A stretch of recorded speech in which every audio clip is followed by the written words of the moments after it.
Du coup, bonjour à tous. Donc moi, je suis Yoann Layek, je suis le délégué général adjoint de Bretagne Supply Chain, donc association régionale autour des questions de transport, de logistique, de supply chain, avec volonté d'avancer en collectif sur l'ensemble des enjeux qui peuvent intéresser l'ensemble des acteurs de la chaîne logistique, de l'industriel au distributeur. Et bien évidemment, la question de la transition énergétique, ça occupe, on va dire, une grande part de nos problématiques du moment. Je suis aujourd'hui donc avec Delphin, qui fait partie de Créative, du C2E Créative, avec qui on anime donc un programme régional qui s'appelait jusqu'à présent Brest Bio GNV, donc orienté sur le déploiement ou l'accompagnement du déploiement de la solution GNV sur le territoire breton. Donc, programme qui évolue dès cette année là sur le mix énergétique. Donc, on va bien parler aujourd'hui du mix énergétique et des différentes solutions énergétiques qui sont aujourd'hui à nos dispositions ou qui vont l'être dans les prochaines années. Alors, je vais essayer de tenir le timing. L'idée, en fait, ce qu'on s'était proposé de faire en coordination avec Maggie et Bruno, c'était de refaire un point sur le contexte. Maggie en a parlé sur la partie réglementaire, mais voir un peu effectivement dans quel contexte on évolue, quels sont les enjeux, et puis pourquoi aujourd'hui cette question de la transition énergétique, elle est stratégique pour les activités de transport. Focaliser derrière un mini panorama, on ne va pas aborder tous les carburants alternatifs, mais focaliser sur la partie GNV, bio-GNV et puis hydrogène. C'est les deux solutions de ce webinaire. Et puis, voilà, passer sur la partie mise en pratique avec notamment un point sur les aides financières qui existent ou les ressources que vous pouvez avoir à disposition pour avancer sur ces questions-là. Alors, il y aura peut-être des choses voilà, que vous connaissez déjà, hein. L'idée, c'est qu'on puisse voilà, balayer dans la demi-heure qui vient en gardant un temps d'échange à la suite pour voilà, aller un peu plus dans le détail sur les questions que vous pourriez avoir. L'idée, c'est effectivement qu'on puisse passer quelques messages clés, qu'on fasse un point de situation effectivement sur les solutions qu'on a face à nous, et puis qu'on fasse aussi un focus en Bretagne pour voir effectivement, notamment sur la question des solutions d'avitaillement, ce qui est aujourd'hui disponible sur la région. Voilà pour le programme. Simplement donc sur la partie contexte et enjeu, aujourd'hui, le message, c'est évidemment que l'énergie, la question énergétique et la transition énergétique, ça devient enfin, c'est depuis longtemps et ça devient de plus en plus un enjeu stratégique pour les activités de transport. On a bien évidemment en tête les contraintes économiques. Je pense que vous connaissez mieux que moi la part du poste carburant dans le coût de revient, hein. On voit émerger et de plus en plus précisément des questions de politique publique aussi orientées au travers des questions de santé publique ou d'émissions de gaz à effet de serre, que ce soit au niveau international, européen, français, voire très local. On a une émergence de plus en plus forte de la demande client. Et puis, on a aussi plus largement, nous, ce qu'on appelle un enjeu sociétal, c'est-à-dire les attentes du grand public, voire les attentes de vos collaborateurs, des questions aussi d'attractivité des métiers, des questions de marque employeur, enfin, voilà, tout cet enjeu où, bien évidemment, on doit être une part de la solution, quoi. Rapidement, encore une fois, je rappelle rien de nouveau, hein, on voit aujourd'hui fleurir au niveau européen, au niveau national ou au niveau local, des messages relativement clairs qui disent que le diesel a globalement du plomb dans l'aile. Vous avez là la carte au niveau européen des principales capitales qui ont annoncé la décision politique d'interdire les véhicules diesel à plus ou moins court terme. Voilà. Donc, Paris 2024, c'est ce qui ressort à chaque fois, hein, mais Bruxelles a pris la même décision en 2025, Milan en 2030. Pour rappel, Rennes, dans son plan de déplacement urbain, a acté la fin des livraisons en diesel en 2030 dans l'hypercentre de Rennes, donc même plus près de chez nous. Voilà, la démarche, elle est bien entamée. Et puis la dernière loi d'orientation des mobilités a acté aussi un certain nombre encore d'engagements sur la réduction des émissions de CO2, mais aussi la fin de la mise en circulation des voitures particulières et des utilitaires utilisant des énergies fossiles d'ici à 2040. Donc globalement, la ligne est tracée, on va dire. Après, ça pourra bouger, bien évidemment, mais globalement, voilà, le discours, il est assez clair en tout cas. Un point simplement sur les zones à faible émission que vous connaissez aussi, hein, cette fameuse possibilité donnée aux collectivités d'interdire les véhicules les plus polluants, donc les plus anciens, en fonction de leurs normes Euro sur leur territoire.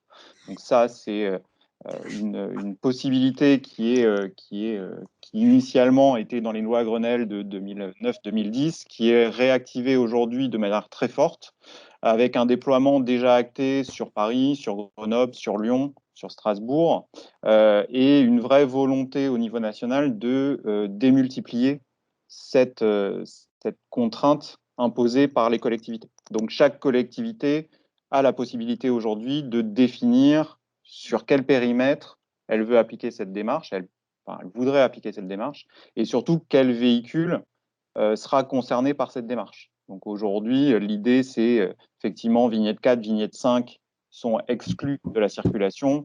L'année prochaine, on passe à la 3, etc., etc., et on remonte du coup vers les véhicules les plus récents ou les plus propres en termes de carburant alternatif. Simplement un point d'avancement de ces ZFE au niveau national. Encore une fois, hein, Paris, Grand Paris, Lyon, Grenoble se sont lancés. Un certain nombre ont acté le fait qu'ils allaient mettre en place des ZFE. On retrouve Rouen, Toulouse, Nancy, etc. Et puis des ZFE qui sont en réflexion, c'est-à-dire que l'étude a été actée. On retrouve Rennes dans le lot. Et puis un point effectivement sur le projet de loi climat résilience qui passe en débat parlementaire là, cette semaine, prévoit sur cette question-là d'étendre à 35 métropoles d'ici 2025 les zones à faible émission.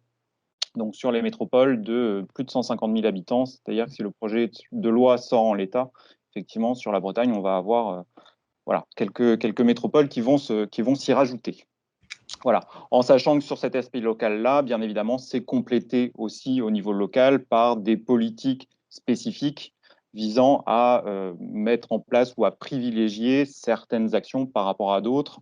Je pense notamment à la charte de logistique urbaine durable qui est en cours de rédaction sur Rennes et qui devrait sortir là dans les prochaines semaines. Donc même au niveau local, au travers de ces choses-là, il y a des choses qui avancent. Un autre enjeu, nous, qui nous paraît important, c'est aussi bien évidemment la demande client, la demande du donneur d'ordre, qu'il soit public comme privé, en fonction effectivement de votre secteur d'activité. Aujourd'hui, les acheteurs privés ont la possibilité de privilégier des offres transport moins impactantes sur l'environnement à équivalence d'offres et à équivalence de prix.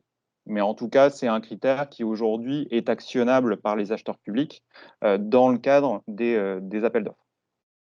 Et puis derrière, on a la même chose côté privé. On voit la montée en puissance des demandes des chargeurs aujourd'hui. Alors, je vous ai mis là le contexte du dispositif, enfin du programme EVE, engagement volontaire pour l'environnement, que vous devez connaître, hein, notamment par le pendant transport routier qui est objectif CO2. On a une vraie montée en puissance aujourd'hui du dispositif Fret 21, qui est dédié aux chargeurs, avec un développement de ces engagements volontaires côté chargeurs à mettre en place un certain nombre d'actions pour réduire les émissions de CO2 liées à leur transport, avec bien évidemment des actions qui sont répercutées sur les partenaires transport de fait. Donc aujourd'hui, on a une centaine de signataires à peu près, de tous secteurs confondus. Vous allez retrouver notamment la GMS, certains industriels, des distributeurs, un certain nombre d'acteurs aussi en local. Alors le dispositif émerge aussi au niveau Bretagne, hein, et NAF est un des premiers signataires depuis 2016. Ou même avant. Aujourd'hui, on a Lobodis qui vient de signer. On a des gens comme Atlantem qui vont se lancer, comme Locmaria, par exemple. Enfin, voilà, au niveau local, ça émerge aussi. Et puis, Yves Rocher, bien évidemment. Et puis, je vous ai mis là, pour votre information, parce que je trouvais ça intéressant, sur le camembert en bas à gauche, les actions qui sont actionnées justement par les chargeurs dans le cadre de Fret 21. On retrouve la volonté de travailler avec des partenaires de transport qui sont engagés dans Objectif CO2. Et puis la deuxième action qui est sélectionnée aujourd'hui par les chargeurs, c'est l'utilisation du gaz. Gaz et biogaz, enfin GNV et bio-GNV, dont on reparlera tout à l'heure. Mais en tout cas, c'est un levier qui est aujourd'hui beaucoup actionné par les chargeurs. Je reviens, alors je passe très rapidement là-dessus, sur la question économique aussi, parce que bien évidemment, c'est stratégique pour les activités de transport. C'est un poste de coût important. On parle de la volatilité aussi du carburant diesel aujourd'hui. Donc, bien évidemment, ça joue sur l'enjeu important qu'est la transition énergétique aujourd'hui. Donc, mis bout à bout, on comprend bien qu'à un moment donné, on a face à nous des enjeux, ou en tout cas des contraintes qui poussent vers cette transition énergétique, qui poussent à modifier le modèle qu'on connaît historiquement dans le transport routier, qui est la solution des diesels unique et idéale, parce que facile, parce que accessible, parce que voilà. Mais qu'on est en train de basculer effectivement dans une transition. Et la question, du coup, derrière, c'est de dire, face à nous, on a différentes offres de solutions énergétiques. On peut parler, on va parler effectivement de GNV, de bio-GNV, on peut parler d'électrique, on peut parler de biocarburants aussi qui prennent leur place. On peut parler effectivement d'hydrogène. Et la question derrière, c'est effectivement d'aller vers la solution, mais pas forcément la solution, c'est peut-être les solutions, parce qu'en fonction des usages, en fonction des territoires, en fonction de l'utilisation, on va potentiellement avoir plusieurs énergies qui vont prendre la place du pétrole tel qu'on le connaît aujourd'hui.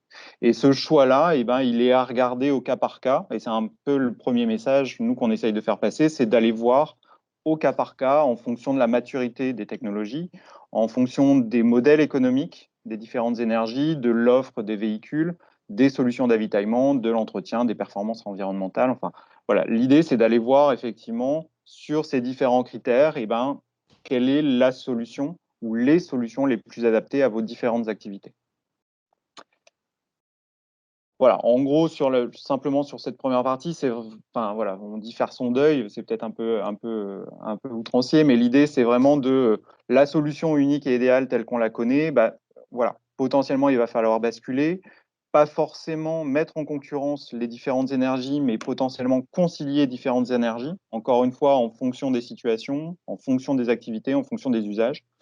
Et puis, c'est aussi une vision à moyen terme et à long terme à avoir, c'est-à-dire que ce qu'on va se dire aujourd'hui ne sera peut-être pas vrai demain, dans 6 mois, dans un an, les choses évoluent rapidement, donc c'est se donner le temps aussi de regarder, d'analyser, de voir effectivement cette vision-là. Et puis aussi, c'est une notion importante, c'est tout un écosystème qui évolue. C'est-à-dire qu'effectivement, on a la partie transport routier, mais on a aussi toute la partie offre de véhicules à développer. On a la partie solution d'avitaillement, on a toute la partie formation, maintenance, etc. Donc, c'est un ensemble d'acteurs qui bougent dans le même sens, effectivement, sur ces solutions-là. Alors, je vous ai mis, c'est pas pour leur faire de la pub, mais effectivement, aujourd'hui, on voit des positionnements de certains transporteurs sur du mix énergétique, ou en tout cas qui mettent pas leurs œufs dans le même panier et qui regardent et qui, en fonction des usages, vont se diriger vers l'une ou l'autre des énergies. Sur la deuxième partie, donc sur le panorama en tant que tel, effectivement, on a face à nous un certain nombre de solutions. Que ce soit l'électricité, que ce soit les biocarburants. On va se focaliser là aujourd'hui sur, c'était la demande sur la partie hydrogène et sur la partie GNV spécifiquement. Donc sur la partie GNV aujourd'hui, rapidement, je pense que c'est des choses potentiellement que vous connaissez, mais qu'il est toujours bon de rappeler sur la partie GNV. Donc on parle de gaz naturel véhicule. On est bien sur du gaz tel qu'il est distribué aujourd'hui dans les réseaux GRT Gaz et GRDF. C'est du gaz que vous utilisez dans dans vos cuisines peut-être, qui est une solution qui existe depuis des décennies et qui est mature technologiquement. Donc on reste sur un moteur thermique. Ce qui est intéressant dans la solution gaz, c'est qu'on est sur une solution beaucoup plus propre, on va le voir, et qu'on est sur les véhicules critère 1, donc ce qui nous permet effectivement de rentrer dans les villes, notamment équipées de zones à faible émission. Aujourd'hui, la solution gaz, elle est sous deux formes. On a d'abord la version GNC, donc gaz naturel comprimé. Donc c'est un gaz qui est comprimé à 200 bars, hein, qui permet d'être stocké dans les véhicules et sur lesquels on peut s'approvisionner directement sur le réseau GRDF. Donc on a des stations qui émergent aujourd'hui piquées directement sur le réseau. Un point important sur ces véhicules-là, c'est que on est sur des autonomies qui sont alors, aux alentours de 500 km, hein, mais enfin, très bien calibré pour faire notamment du régional. On a le pendant en liquéfié, donc gaz naturel liquéfié, qui lui est du gaz porté, c'est-à-dire qu'il est amené sur les stations euh, depuis les terminaux portuaires méthaniers, avec la contrainte d'être maintenu en fait à une température de moins 160 degrés, ce qui lui permet donc de le liquéfier et d'en stocker plus, avec des contraintes un peu de sécurité. Voilà. Ce qui lui donne par contre une autonomie à peu près équivalente au diesel. Donc, à un moment donné, voilà, c'est un peu le pendant. Ce qui est intéressant dans la version comprimée et donc cette solution piquée sur le réseau, et c'est tout l'intérêt de la filière aujourd'hui du GNV, c'est qu'on peut utiliser aujourd'hui du bio-GNV, c'est-à-dire du gaz généré sur les territoires, notamment au travers des déchets agricoles, agroalimentaires, etc. Donc on peut créer au travers de la méthanisation du gaz, du biogaz, sur les territoires pour l'injecter dans le réseau et pour l'utiliser derrière pour le transport. Donc c'est tout l'intérêt de la filière, c'est-à-dire qu'on a une économie circulaire où on crée de la valeur et on crée de l'énergie sur les territoires pour l'utiliser sur les territoires. Et on va le voir qu'en termes de gains environnementaux, on est aussi bien meilleur. Donc cette solution effectivement d'économie circulaire, elle est aujourd'hui très importante dans la filière GNV.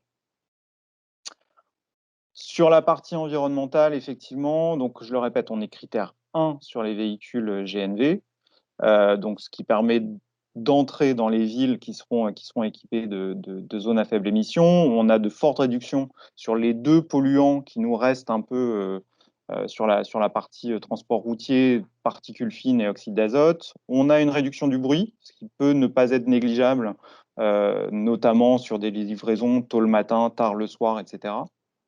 Et puis, on a un fort impact aussi sur la partie gaz à effet de serre. Si on utilise du GNV classique, on va dire fossile, on est à peu près à moins 10, moins 12% de réduction en termes d'émissions de CO2. Si on passe sur du bio-GNV, donc créé en local et en prenant en compte donc du coup le cycle de vie global, on réduit les émissions de CO2 de 85%. Donc on a un impact fort effectivement sur cette question du réchauffement climatique.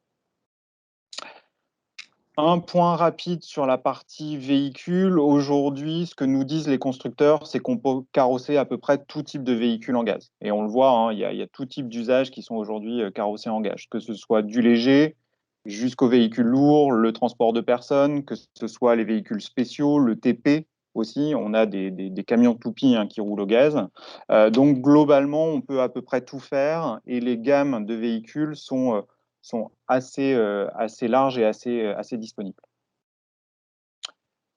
Voilà, je vous ai mis quelques exemples, hein, mais voilà, vous retrouvez des toupies, vous retrouvez de l'utilitaire, globalement de la citerne, de l'ADR aussi. On peut faire de l'ADR avec des véhicules gaz, ça pose pas de problème aujourd'hui, en sachant qu'on a aussi possibilité d'avoir une dérogation d'1 tonne en plus de PTAC sur la gamme véhicule GNV. Un point aussi, simplement pour vous dire que rouler au gaz aujourd'hui, c'est une réalité. C'est-à-dire qu'effectivement, il y a certains pays qui ont fait le choix du gaz depuis des décennies. Je pense à l'Italie, typiquement. Donc, la solution, elle est aujourd'hui mature. Et il y a, si on regarde dans le monde, 26 millions de véhicules qui roulent au gaz dans le monde. Donc, on n'est pas sur une technologie émergente, on est vraiment sur une maturité technologique qui est forte. En France, si on est à peu près à 24 000 véhicules à la fin de l'année dernière, donc on va retrouver des bus, c'est le cas à Quimper par exemple, on va retrouver des bennes à ordures ménagères, c'est le cas à Rennes, et puis on retrouve effectivement la partie transport de marchandises qui connaît une vraie montée en puissance. On a fait, voilà, entre 2019 et 2020, c'est plus 44% de véhicules dédiés marchandises qui ont été mis en circulation en France. Donc on a une vraie montée en puissance côté transport routier de marchandises, qui est accompagnée, et puis je laisserai Nicolas faire le point sur la situation bretonne, mais qui accompagne aussi le développement, l'explosion du nombre de stations au niveau national. D'accord, on connaît aujourd'hui à peu près une ouverture de stations par semaine. Donc, on a une vraie dynamique aujourd'hui sur le gaz et c'est une vraie offre qui est aujourd'hui privilégiée par le transport. Voilà, simplement pour illustrer un peu la montée en puissance de la solution GNV sur le territoire, notamment sur la partie poids lourd. Et puis, voilà, simplement pour repositionner, hein, mais effectivement, on a un certain nombre d'acteurs, notamment dans le Grand Ouest, qui sont passés pour quelques véhicules ou plus largement pour une part représentative de leur parc sur la solution gaz. Et ce qui est intéressant sur les signaux qui aujourd'hui émergent, c'est que ceux qui ont testé ou qui ont investi poursuivent l'aventure. Donc ça veut dire qu'à un moment donné, il y a une pertinence économique notamment qui est atteinte avec la solution gaz, encore une fois, en fonction des usages, à regarder au cas par cas. Nicolas, je te laisse prendre la main sur la partie Bretagne. Oui, merci Ewen. Bonjour à tous. Donc, je m'appelle Nicolas Alain, je travaille évidemment chez GRDF et je suis en charge du développement à la fois de l'infrastructure mais aussi des relations que je pourrais avoir avec vous. C'est la raison pour laquelle je me tiens à votre disposition si vous avez besoin qu'on regarde la situation de votre entreprise et comment on peut procéder sur cette transition énergétique, à la fois en bio-GNV, en GNV, mais peut-être évoquer aussi d'autres carburants alternatifs. Iwen, ce qui m'arrangerait, c'est que tu puisses projeter, parce que là, a priori, je n'ai plus rien face à moi. Ah, désolé. Je recommence.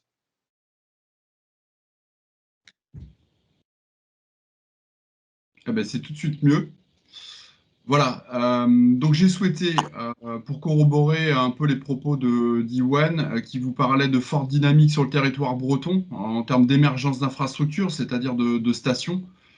Donc là, vous avez l'ensemble des stations qui sont en service. Donc c'est les petites pastilles rouges que vous voyez sur l'écran.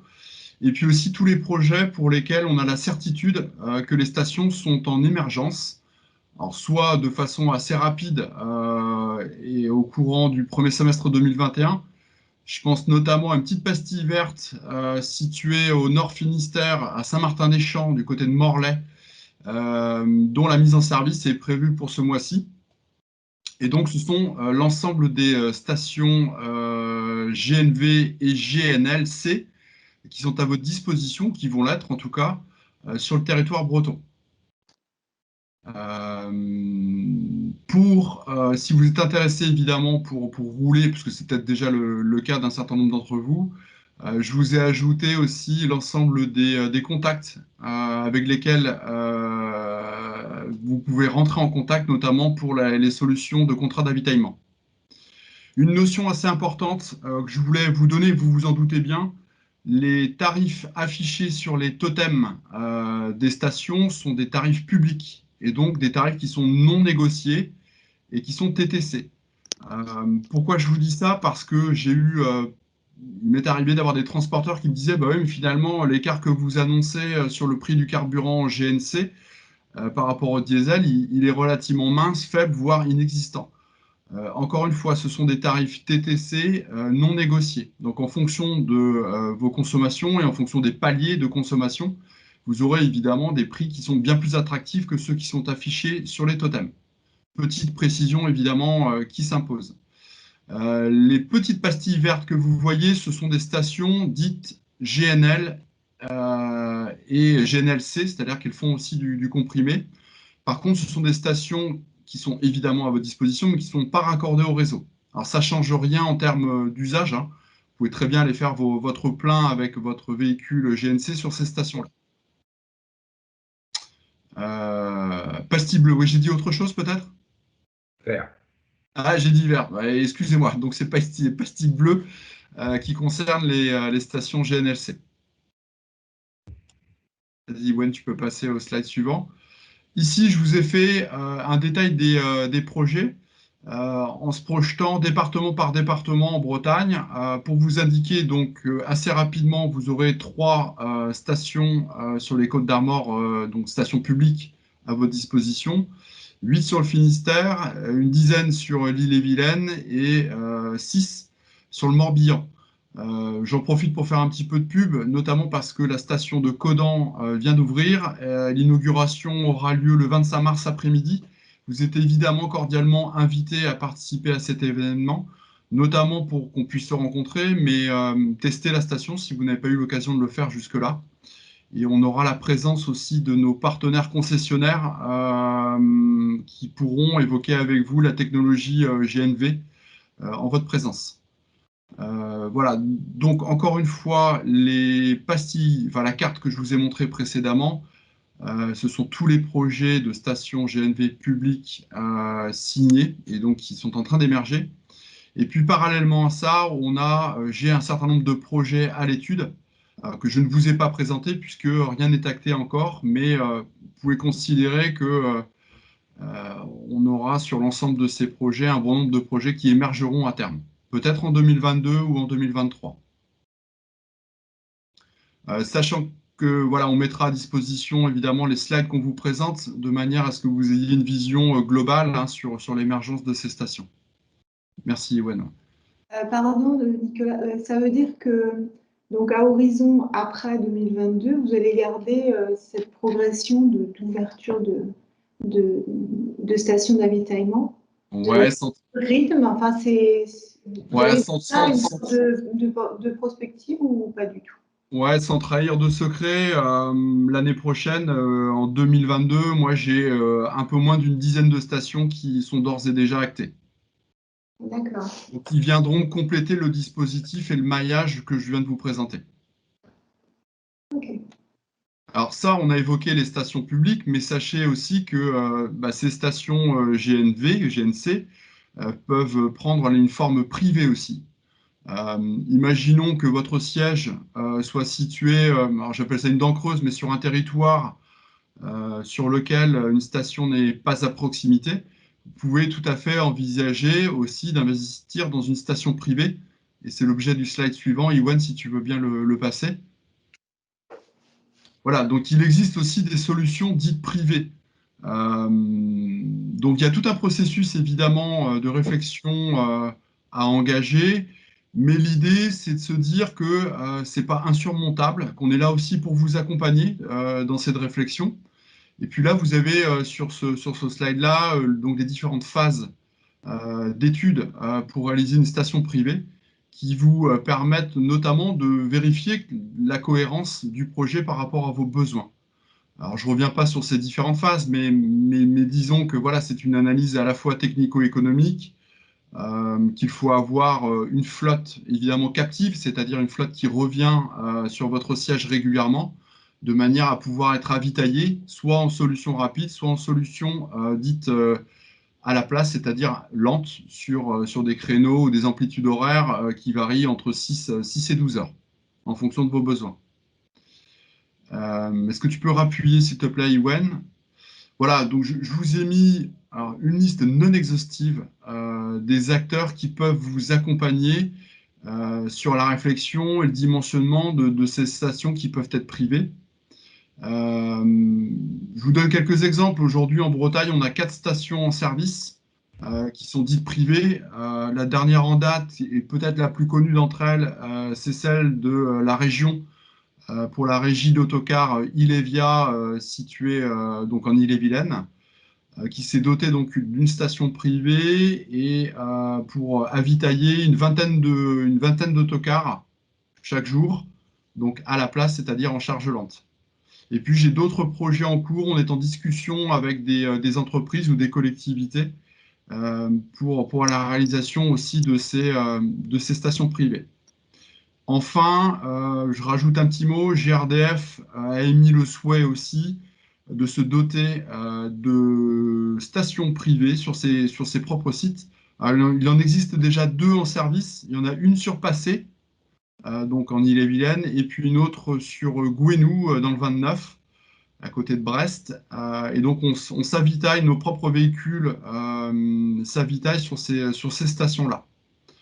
Je ne sais pas, Bruno, si on peut éventuellement évoquer de la mise à disposition de ces stations privées GRDF à des entreprises qui sont situées dans la zone où se situent ces stations privées.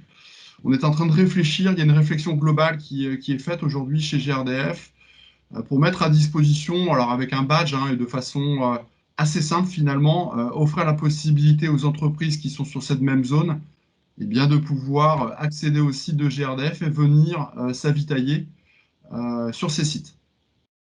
Donc on vous en parlera évidemment le moment venu. Encore une fois, c'est en réflexion, mais on trouvait ça très intelligent que de pouvoir permettre à des entreprises et peut-être de tester un premier véhicule avant de se lancer dans l'aventure et bien de pouvoir s'avitailler sur des stations GRDF sans trop de contraintes finalement et sans avoir à investir sur sa propre station privée.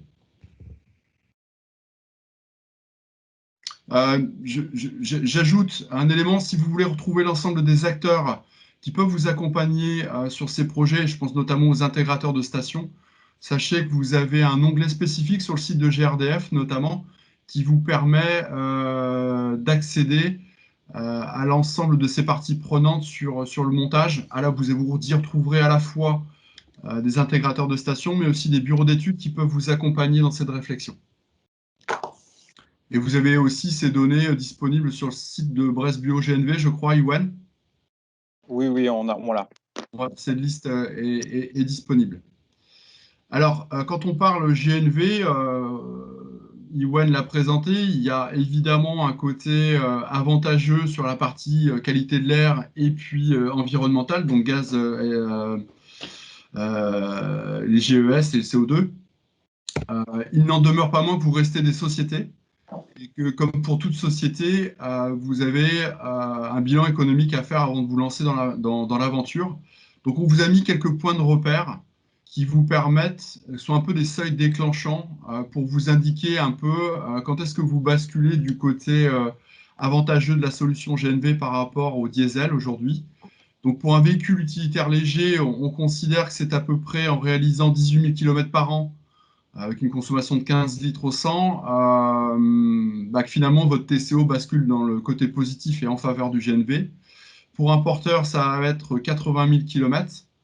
Et pour un tracteur, on estime à peu près le point de bascule en faveur du GNV à environ 70 000 km réalisés par an. Alors, encore une fois, ce sont des points de repère et en aucune façon, ça ne remplace ce qu'on appelle un TCO, c'est-à-dire le calcul qui permet de déterminer le coût de possession d'un véhicule GNV et de le comparer au diesel. Et encore une fois, ce TCO, on peut le réaliser ensemble et il est à disposition aussi sur la plateforme de GRDF, sur le site de GRDF. Et vous pouvez assez facilement réaliser cet exercice. Voilà, donc il y a d'autres critères qui entrent en jeu aussi, c'est votre capacité à négocier en fonction de la flotte que vous aurez avec votre fournisseur. Plus vous avez de véhicules qui roulent, plus ces véhicules roulants vous permettront de déclencher un effet seuil qui vous permettra de négocier un tarif d'achat hors taxe de votre kilo de GNV intéressant. Voilà, et puis encore une fois, on ne peut que vous inviter à réaliser ce fameux TCO. Peut-être que certains d'entre vous, vous l'avez déjà réalisé, et on est tout à fait disposé, que ce soit Brest Bio, GNV, l'OTRE ou GRDF, à vous accompagner dans cette étude. Pour revenir sur la dimension économique du GNV, vous le savez certainement, vous avez des surcoûts qui sont liés à l'acquisition du véhicule. Là, on vous a mis sur la colonne de gauche une estimation, un prix moyenné des surcoûts engendrés par l'acquisition d'un véhicule au GNC. Alors, si on prend un tracteur routier, évidemment, on sera sur le 44 tonnes. Il faut compter environ 30 000 € supplémentaires pour pouvoir faire l'acquisition de ce véhicule. Vous avez des légers coûts de maintenance supérieurs et notamment c'est lié au fait que votre véhicule il a des cycles d'entretien qui sont un peu plus rapprochés que ceux que vous pouvez connaître au diesel.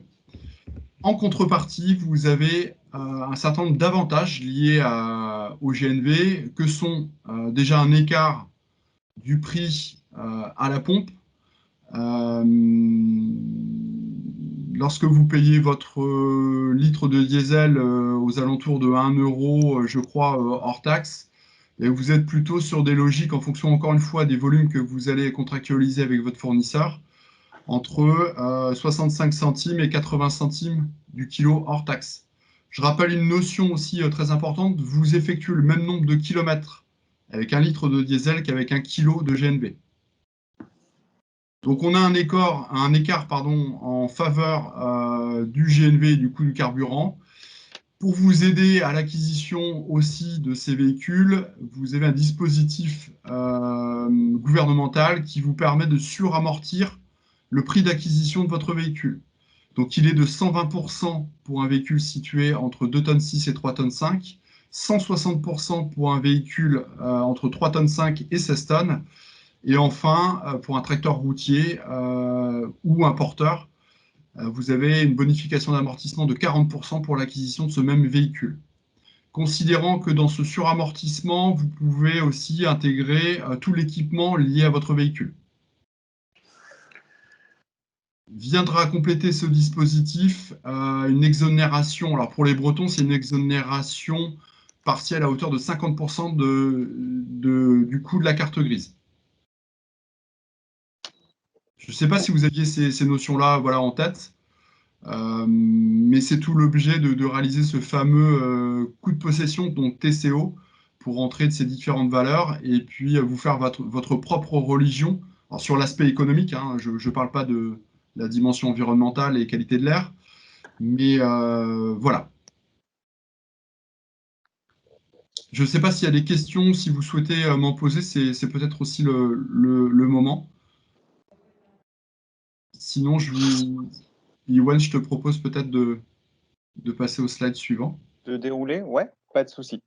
Ah, excusez-moi, je parlais, mais le micro était ouvert. Monsieur Rowe des Transports. Juste une petite question pour le TCO. Est-ce que vous comptabilisez la revente du véhicule au bout des 5 ans ou des 6 ans d'activité? C'est une très bonne question, Monsieur Rowe, parce que ça fait beaucoup débat en ce moment. Aujourd'hui, vous avez un marché de l'occasion GNV qui est inexistant. Et la difficulté aujourd'hui, que ce soit pour les concessionnaires ou pour les transporteurs, c'est de mettre cette fameuse VR. Qu'est-ce qu'on rentre dans cette VR? Est-ce qu'on met la même que celle qu'on a sur le diesel, sachant que le marché est moins étendu? Ou est-ce qu'on se dit, on met 0 et puis on voit bien ce que ça donne? Mais c'est déterminant, notamment dans le calcul, évidemment, de votre TCO. Aujourd'hui, on n'a pas de marché. Donc, c'est un peu compliqué de répondre à votre question. Parce que dans 5 ans, il existera un marché d'occasion des véhicules fonctionnant au GNV et on aura une photographie uniquement à ce moment-là. D'accord. Mais je ne suis pas plus pessimiste que ça sur la valeur de revente, considérant que certes le marché n'existe pas, mais il y aura un marché. Donc s'il y a un marché diesel, il y aura un marché GNV. Les valeurs de revente seront peut-être identiques, supérieures ou inférieures, mais je ne peux pas vous répondre. Je peux pas répondre à cette question aujourd'hui. Non, je comprends bien. Je vais me permettre de compléter, Nicolas. Je suis en relation avec les concessionnaires. Aujourd'hui, le marché est effectivement en train de se construire et il y a très peu de véhicules GNV sur parc occasion. Pourquoi? Parce qu'ils partent très vite. Ils sont tout de suite repérés par des transporteurs qui veulent justement passer sur un projet GNV avec un véhicule d'occasion. Et ils ont des temps sur parc occasion à peu près de 1 mois et demi, 2 mois max. Donc, on sait qu'aujourd'hui, il y a quelque chose qui est en train vraiment d'émerger là sur l'occasion. Et je pense que la valeur résiduelle va être aujourd'hui une prise en compte, non pas au prix de la ferraille comme on pouvait l'évoquer à une période, mais plutôt comme on peut le retrouver sur le diesel.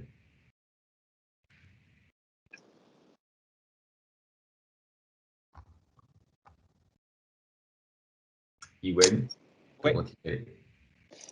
Ça marche.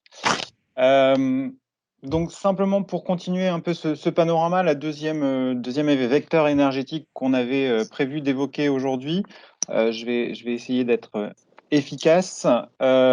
C'était effectivement la partie hydrogène.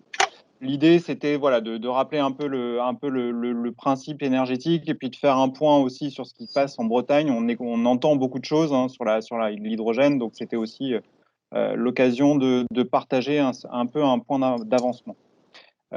Sur la partie hydrogène, on est bien là, dans ce cadre-là, sur des véhicules électriques équipés d'une pile à hydrogène qui permet d'utiliser effectivement une pile à combustible, pardon, qui permet d'utiliser l'hydrogène comme source d'énergie. L'hydrogène est intéressant et c'est ce qui va être poussé au niveau régional à partir du moment où on utilise de l'hydrogène renouvelable. Ce qu'on appelait hydrogène vert, mais qu'apparemment on n'a plus le droit d'appeler hydrogène vert, qu'on va appeler hydrogène renouvelable. L'idée, hein, c'est qu'aujourd'hui, l'hydrogène tel qu'il est produit, il est produit à partir de gaz, qui n'est pas une solution pérenne dans le temps, et c'est pas aujourd'hui l'hydrogène que veulent développer les territoires. L'idée, c'est qu'on puisse produire de l'hydrogène à partir d'énergies renouvelables via l'électrolyse de l'eau pour produire effectivement de l'hydrogène vert renouvelable. Ce qui va, et on va le voir par la suite, amener à la conclusion qu'on va avoir une énergie territoriale qui sera produite sur les territoires dans ce qu'on appelle des boucles locales. Donc, ça veut dire qu'on va avoir voilà, des projets ou des boucles hydrogène qui vont émerger depuis les territoires. Là, alors, les principaux atouts tels qu'on le voit de l'hydrogène aujourd'hui, bien évidemment, on est sur des véhicules électriques, donc à l'utilisation, on a zéro émission de gaz à effet de serre ou de polluants. On a des autonomies aujourd'hui qui seront viables avec les activités, qui pourraient être adaptées à tous les secteurs, tous les segments de véhicules. Aujourd'hui, on a même des engins de manutention à l'hydrogène qui fonctionnent. Hein, chez Grand Frais, chez Carrefour, aujourd'hui, on a des engins de manutention qui fonctionnent à l'hydrogène. Après, on a un certain point de vigilance, et moi, ce que j'appelle des points d'interrogation, c'est qu'on est sur une vraie filière en voie de développement. On n'aura pas, dans le cours de l'année, un réseau hydrogène permettant d'alimenter l'ensemble des tracteurs routiers de France et de Navarre. Donc, on est vraiment sur une filière en cours de construction, avec encore beaucoup de points d'interrogation, que ce soit sur le coût à l'achat des véhicules, que ce soit sur le coût à la pompe de la molécule hydrogène, sur l'offre de véhicules, et puis de la disponibilité aussi de l'infrastructure d'avitaillement. Pour rappel, sur la région Bretagne, on va avoir une première station hydrogène à l'automne sur Vannes. Voilà, mais aujourd'hui, on en est là. Donc, il y a encore beaucoup de questionnements et d'efforts à faire sur la construction de la filière et sur l'équilibre économique, notamment économique de la filière. Ce qu'on voit passer aujourd'hui... Ouais. Il y a une question dans le chat sur la durée de vie d'une pile à combustible. Je te remercie de m'avoir remonté la question. Là, si tu veux, je peux donner un écart. En fait, ce qu'il faut voir, c'est qu'on est quand même encore dans des phases très R&D sur la pile à combustible pour le transport. En fait, on peut le voir déjà juste par la veille avec le nombre d'articles qui remontent sur des améliorations en laboratoire de cette durée de vie. Donc aujourd'hui, si on regarde la littérature, les solutionneurs parlent d'une durée de vie qui correspond à la durée de vie d'un véhicule diesel. Après, on est sur quelque chose qui est encore dans une phase qui bien sûr a des véhicules en production, mais qui est encore beaucoup en expérimentation, quoi.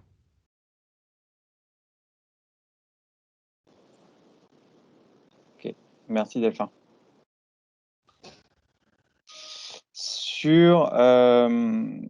Donc, ce qui est intéressant, hop, si je remets en plein écran. Donc, je vous l'ai dit, hein, ce qui est aujourd'hui dans la vision de la construction hydrogène, on est bien effectivement sur, et c'est ce qui est poussé notamment en Bretagne par l'ADEME et par la région, c'est bien de la production d'hydrogène renouvelable, c'est-à-dire la production d'hydrogène sur les territoires avec une utilisation potentielle notamment pour le transport sur les territoires. Donc ça veut dire qu'on va avoir des boucles locales qui vont émerger. Donc aujourd'hui, on a des boucles locales qui sont en cours de construction. Enfin, on a un certain nombre de projets aujourd'hui qui sont portés sur les territoires, encore en émergence, hein, encore une fois. Donc, l'idée sur cette question de l'hydrogène-là, ça va être aussi, comme dans toutes les recherches énergétiques, d'aller voir effectivement ce qui se passe sur vos territoires pour pouvoir voir si effectivement il y a un projet hydrogène qui émerge, quoi. Donc, on vous a mis là un peu les cartes des projets hydrogène qui émergent.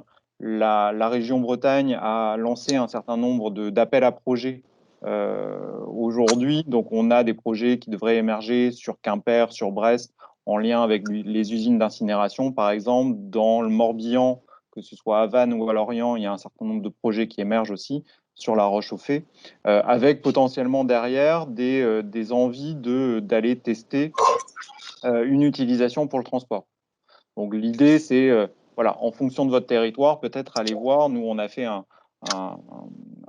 webinaire avec un transporteur vendéen. Il y a des projets hydrogène en Vendée, d'hydrogène renouvelable. Il s'est greffé au projet et il fait un rétrofit sur un véhicule qui a été financé, mais ça va lui permettre de tester, d'avancer effectivement sur cette énergie-là. Aujourd'hui, en termes de disponibilité véhicules, d'offres de véhicules, on est essentiellement sur des véhicules légers, hein. Il y a chez Hyundai, chez Toyota. On a effectivement la section bus qui se développe avec un certain nombre de villes qui ont développé un réseau, donc porté aussi par les pouvoirs publics. Et puis après, on a des tests, un certain nombre de tests. Vous avez le test là, de Lanchy et Chéreau, et puis qui a travaillé avec Malherbe aussi sur un groupe frigo hydrogène. Donc on a voilà, ce genre de choses avec un certain nombre de constructeurs qui annoncent aussi l'arrivée des véhicules lourds dans les prochaines années. Donc on est encore sur des usages mobilité émergents. On attend effectivement les véhicules, voilà, sur à peu près sur là où on en est aujourd'hui. Donc le rétrofit, effectivement, j'en ai parlé avec des tests aujourd'hui. Simplement, alors je passe rapidement parce que c'est un peu notre vision. Mais... Ouais. Tu as une question, c'est a-t-on une idée d'autonomie pour les différents véhicules à hydrogène? Alors, a priori, on serait sur des autonomies équivalent diesel, quoi. Sur la problématique de l'autonomie, a priori, sur des véhicules hydrogène, ne serait pas un problème.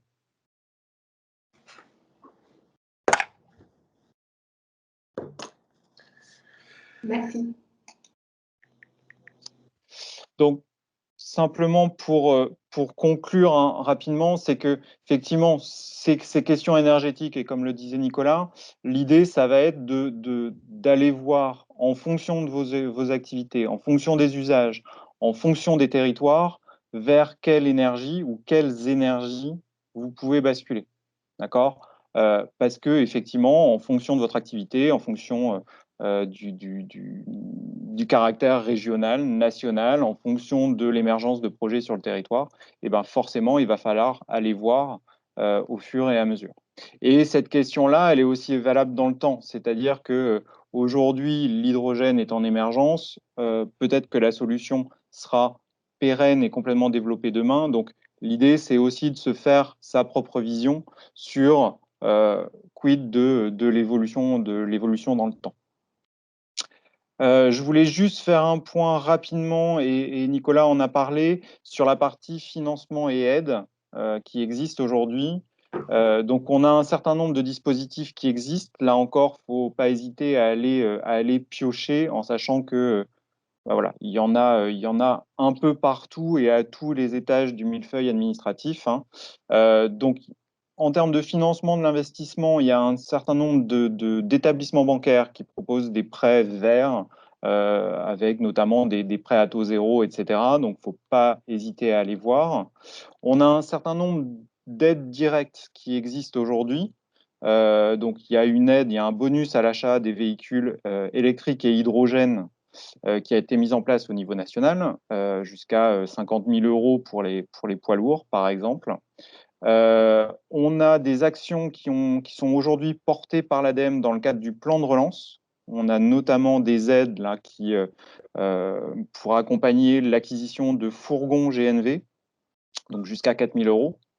Et puis derrière, effectivement, on a aussi des aides régionales, locales, métropolitaines, où il faut aller voir effectivement au cas par cas ce qui est aujourd'hui disponible.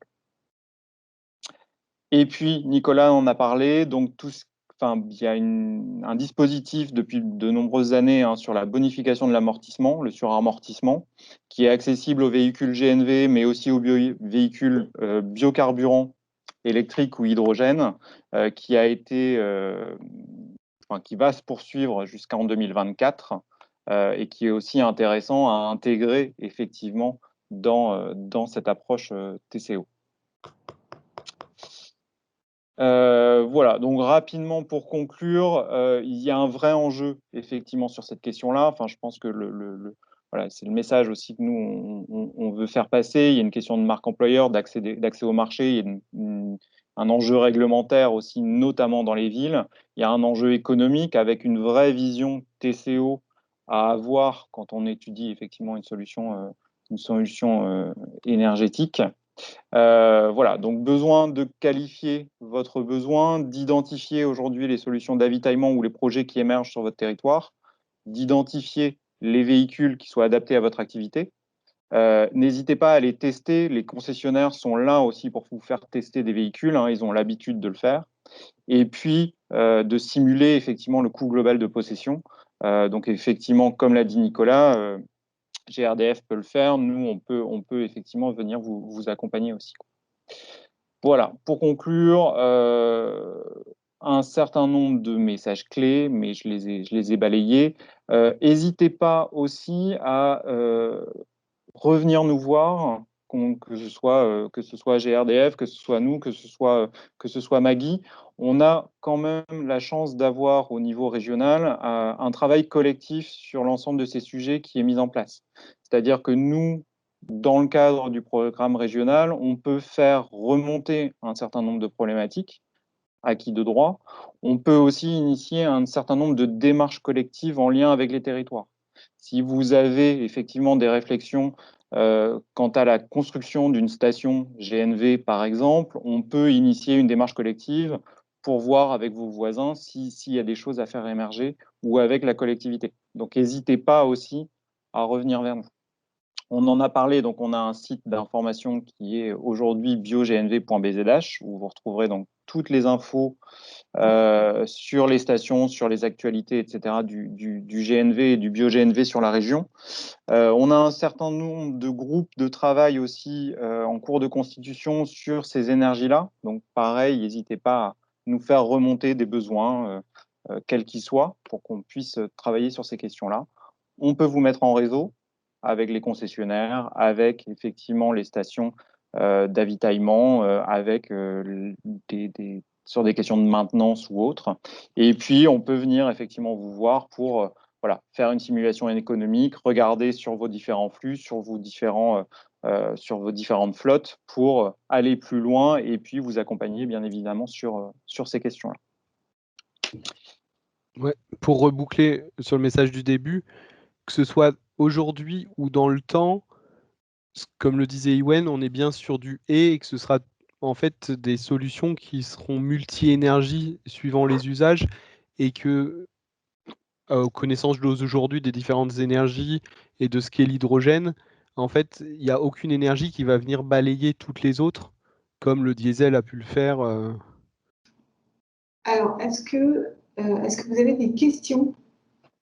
Déjà, merci. Merci, Ewen, merci, Léo. Et puis, merci Nicolas. Est-ce que vous souhaitez, voilà, est-ce que vous avez des questions? Oui, on ne parle pas dans le cadre de la maintenance des GNV de la vérification obligatoire des réservoirs de gaz périodiques. Ouais, vous avez raison, excusez-moi, j'avais mon micro fermé.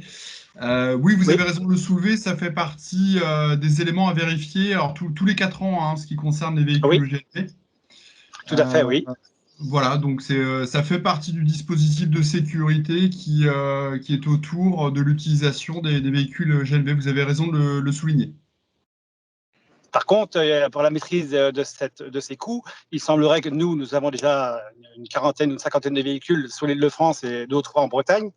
Mais en termes d'acteurs pour faire ce genre de vérification, il y en a très très peu. Et je vous assure que le coût, ce n'est pas rien, ce n'est pas neutre. D'accord.